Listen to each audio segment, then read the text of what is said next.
भेंट मुलाकात कार्यक्रम 1 तारीख से हमने शुरू कर दिया था और रायगढ़ जिले के फिर दूसरे और विधानसभा ले लूँगा, धर्मजयगढ़ और खर्चिया विधानसभा बचे हैं, इसको कंप्लीट करके फिर आगे दूसरे जिलों में फिर जाएंगे। भेंट मुलाकात कार्यक्रम ज़बरदस्त चल रहा है, लोगों में बहुत उत्साह है, बहुत सारी समस्याओं का भी निराकरण हो जाता है और शासकीय कार्यक्रमों की जानकारी भी लोगों के माध्यम से पता चलता है। हमारी जो योजनाएं हैं वो लोगों तक पहुंच रहा है, नहीं पहुंच पा रहा है, फिर कुछ विकास की बातें हो जाती है और उसके बारे में चर्चा हम लोग कर लेते हैं और कुछ स्वीकृतियाँ भी होती हैं। मुख्यमंत्री जी, आज सुप्रीम कोर्ट में सीए को लेके बड़ी सुनवाई होने वाली है, 200 जनहित याचिकाएं लगी हुई हैं, आपकी क्या प्रतिक्रिया है? क्योंकि राहुल जी ने साफ तौर से कहा है, कई मंचों से कहा है कि इसको हम किसी भी हालत में लागू होने नहीं देंगे। सीए मतलब मुझे ये बताने कि मैं भारतीय हूँ, ये प्रमाणित करने की आवश्यकता क्या है? जो नहीं है तो उसके लिए आपके पास बहुत सारी एजेंसियां हैं जिससे आप जांच कर लें और उनको कर लें, लेकिन पूरे देश के लोगों को आप कहें कि मैं भारतीय हूँ प्रमाणित करिए। यदि किसी कारण से आप प्रमाणित नहीं कर पाते तो फिर आप भारतीय नहीं हैं। यदि आपके पास बहुत सारे ऐसे लोग हैं, खासकर हमारे आदिवासी अंचलों में, उसके पास जमीन का रिकॉर्ड नहीं है, स्कूल का दाखिला नहीं है, तो एक गांव से दूसरे गांव चले जाते हैं तो वो गांव के ऊपर प्रमाणित नहीं कर पाते। ऐसी बहुत सारी स्थितियां हैं। तो खासकर गरीब तबके के लोग जो पढ़े लिखे नहीं हैं, जिसके पास ज़मीन नहीं है, ऐसे लोगों के साथ भी बहुत दिक्कत हुई कि आप कैसे आप प्रमाणित करेंगे आप भारतीय हैं। भारतीय यूनियन मुस्लिम लीग ने इसमें सीधी टिप्पणी की है कि सीधा मुस्लिमों पर टिप्पणी आघात। ये केवल मुस्लिम की बात नहीं है, मुस्लिम लोग तो बड़े होशियार हैं जो अपना प्रमाण पत्र इकट्ठा करके रखे हैं।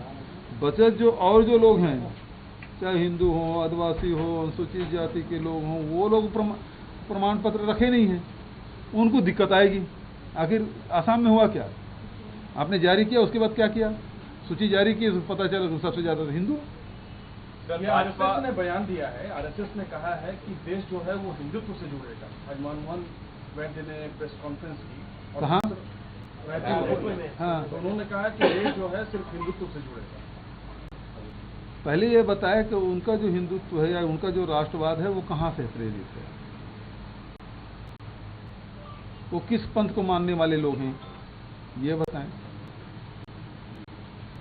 और यदि हिंदू धर्म की बात करें तो किस पंथ से जुड़े हैं वो ये बताएं, किस देवी देवता को मानते हैं वो बता दें। दूसरी बात यह है कि 7 दिन से समन्वय की बैठक हो रही है, तो बैठक किसके लिए थी? आरएसएस और बीजेपी के प्रमुख नड्डा जी 3 दिन से हैं, 7 दिन से आरएसएस के लोग हैं। समन्वय की जरूरत क्यों पड़ी? क्यों? इसके पहले जब आप गुजरात में मुख्यमंत्री बदलते हैं तो बिना समन्वय हो गया, कर्नाटक के मुख्यमंत्री बदलते हैं तो बिना समन्वय हो गया, गडकरी हटाते हैं तो बिना समन्वय हो गया। इसका मतलब यह है कि बीजेपी और आरएसएस के बीच में एक लंबी दरार पड़ गई है, एक लंबी खाई है, जिसको पाटने के लिए रायपुर में अधिवेशन करना पड़ा, चुपचाप बंद कमरे में। पूरा कार्यकारिणी बदल जाता है। हम लोग तो प्रदेश के देख रहे हैं, कितने राज्य के, एक दर्जन राज्य के 15 राज्य, कितना है? 15 राज्य के प्रभारी बदल जाते हैं। आरएसएस पूछ ही नहीं रहे। ये आरएसएस और बीजेपी के बीच एक लंबी खाई खींच गई है, जिस दरार को भरने की कोशिश की जा रही है। इसके बारे में कुछ बयान दे। आखिर 1 हफ्ते तक क्या मंथन कर रहे हैं? 3 दिन तक क्या मंथन हुआ? घुमा फिर आगे हिंदू तो हजारों साल से, ये आरएसएस तो 100 साल उसका जन्म नहीं हुआ है। विश्व हिंदू परिषद का जन्म हुआ कितना दिन है? 1925। आरएसएस का 1925, 100 साल। उसके पहले भी हिंदू थे क्या? इनके भरोसे हिंदू हैं? ये हिंदू ऐसा मैकेनिज्म है जो वो सबको पचा लेने की क्षमता है, और इस कारण से हजारों साल बाद भी हमारा देश का अस्तित्व है, हमारी सभ्यता का अस्तित्व है, हमारी संस्कृति का अस्तित्व है। बहुत सारी संस्कृति उभरी दुनिया के मानचित्र पे, मिट गई, लेकिन ये भारत है, भारत का अस्तित्व कभी समाप्त नहीं हुआ। और ये केवल इन लोगों के कारण से नहीं, इनके जन्म तो 100 साल नहीं हुआ है, हजारों साल से यदि हैं यहाँ इस देश में, तो इनके कारण से नहीं है। वो मैकेनिज्म है जो सबको पचा लेने की क्षमता है। कितने आक्रमण हुए, कितने लोग लूट के भाग गए, कितने लोग यहां रह गए। इस देश में कौन नहीं आए बाहर से, शक, हूण, यूनानी, आर्य, कितने हैं, मुगल, वो सब आए बाहर से, यहीं रच बस गए, यही उसकी संस्कृति को हम लोग अडॉप्ट कर ले, उसको उसके जो कलाकृति है, उसके जो निर्माण की जो शैली है, सबको लेते गए हमारी शैली, और उसको सब पचा गए। तब हमारा अस्तित्व है। ये हिंसा, गुंडागर्दी है ना, आक्रामकता, ये हमारी संस्कृति नहीं है। हमारे ऋषि मुनि ने ये सिद्ध करके बताया कि वसुधैव कुटुंबकम, ये पूरे विश्व है, वसुधैव पूरा वसुंधरा है, वो एक परिवार है, ये बताया। और ये लोग वो लोग हैं जो बताने वाले कि तू है, मैं हूं। ये उन लोगों को मानने वाले हैं जो मानव से घृणा करते हैं। ये वो लोग हैं जो पशु पक्षी से भी नीच दर्जा के मनुष्य को देने वाले लोग हैं, इसको मानने वाले हैं। और ऐसे ही मानने वाले लोग हैं जो गांधी जी की हत्या की है। सर, उन्होंने ये भी कहा कि उनके बाप दादाओं ने भी जो है संघ को रोकने की कोशिश की है। ये बड़ा बयान वो दे रहे हैं। किसके बाप दादा? कांग्रेस के लिए एक इशारा है, एक इशारा किया कि उन्होंने। उसके बाद भी संघ बढ़ता रहा। ठीक है, एक समय है वो बढ़ा, लेकिन उसका भी अस्तित्व ज्यादा दिन रहने वाला नहीं। हिंसा, घृणा, या आदमी के अंदर क्रोध भी है। क्रोध कितने देर रहेगा आपको? मान लो किसी बात पे आप क्रोधित हो जाते हैं, गुस्सा आ जाता है, कितने देर रहते हैं? 5 मिनट, 10 मिनट, दिन भर, 2 दिन, क्या जिंदगी भर आप गुस्सा में रहते हैं? ये घृणा फैलाते हैं, ये हिंसक बात करते हैं। हमेशा क्रोधित रहो। भगवान राम को भी रेम्बो बना दिए, हनुमान जी को भी आक्रोशित बता दिए, जबकि सौम्य सरल, उसके स्मरण मात्र से मन को शांति मिलती है। और ये जो तस्वीर बना रहे हैं घृणा की, इसलिए तो सत्ता पाना है उसको, अन्यथा ये हिंदू के लिए किए क्या है? वोट लेने के अलावा, उसके अंदर घृणा के बीज डालने के अलावा इन लोगों ने किया क्या है?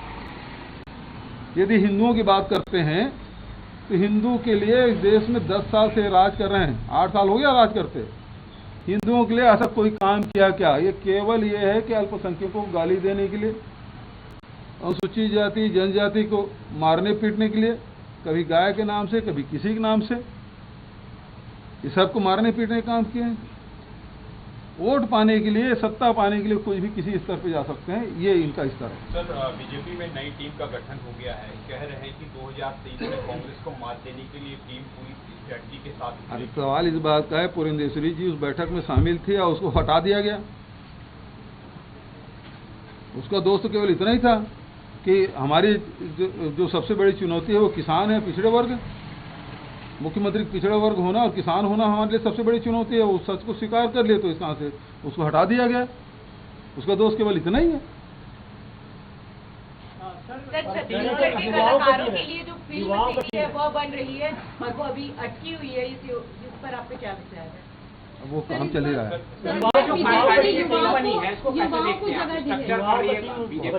मैंने पहले ही कहा कि यहाँ लंबी दरार पड़ गई है भाजपा और एसएस में। आरएसएस के बिना समन्वय के, बिना पूछे ये सारी नियुक्तियां हो गई है, और जिसके कारण से उसको तलब किया गया था, और इसके कारण से उसका संतुलन बिगड़ गया था नड्डा जी का।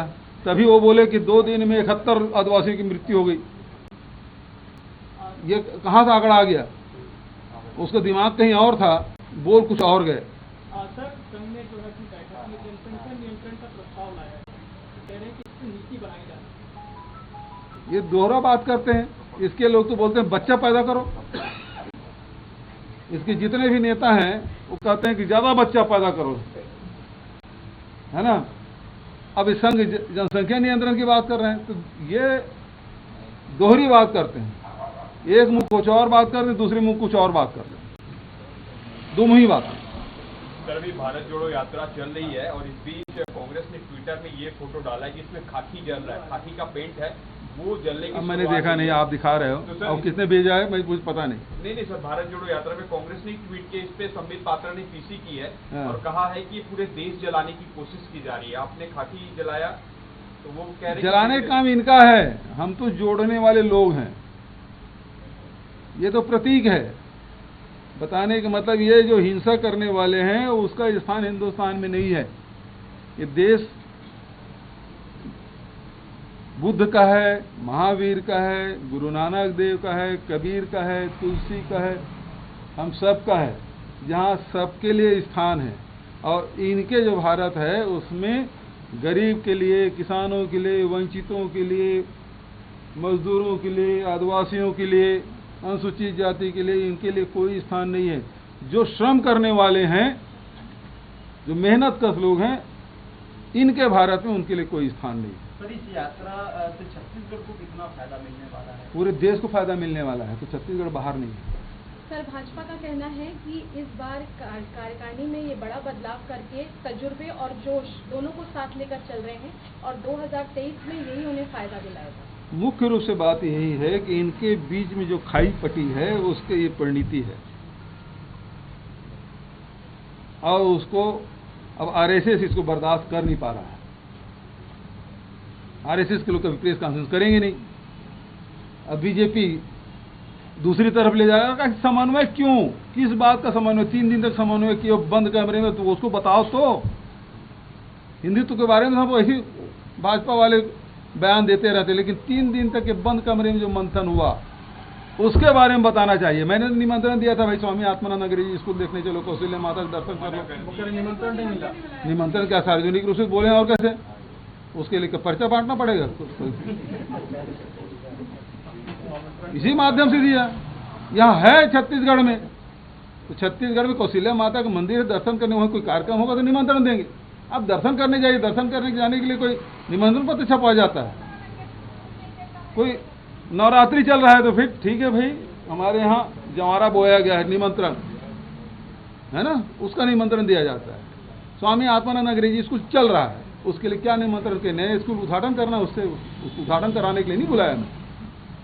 गौठान चल रहा है, उद्घाटन करने के लिए नहीं बुला रहा हूँ, देखने के लिए बुला रहा हूँ। देखने के लिए निमंत्रण पत्र नहीं होता।